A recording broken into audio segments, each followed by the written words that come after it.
sauté d'une falaise en ski, mais ça s'est pas passé comme prévu. On a commencé par aller à la première barre rocheuse pour s'échauffer. Allez, c'est parti, il y a une barre ici. Alors elle est pas très haute, mais ça suffit largement pour tester la neige. C'est vrai qu'avoir un peu de poudreuse, ça fait du bien après plus d'un mois et demi sans neige. Après ça, on remonte à pied dans la poudreuse pour accéder à un kick sur lequel j'ai fait un backflip. Alors il passe pas, mais c'est pas grave parce qu'après je suis revenu le refaire, mais juste avant ça, on est allé se diriger vers une autre barre rocheuse un peu plus grande que la précédente. On va faire comme en cliff pour voir la hauteur.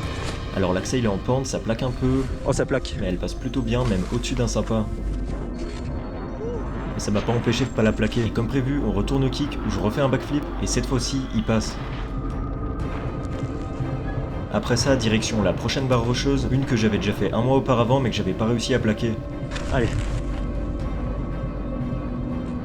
Mais cette fois-ci non plus je l'ai pas plaqué, ça sera peut-être pour une prochaine. Et sans tarder, on se retrouve très vite sur une barre rocheuse encore plus grande. Ah, c'est fat. On a estimé la hauteur à peu près 10 mètres, et après avoir fait tous les repérages, je me lance en premier.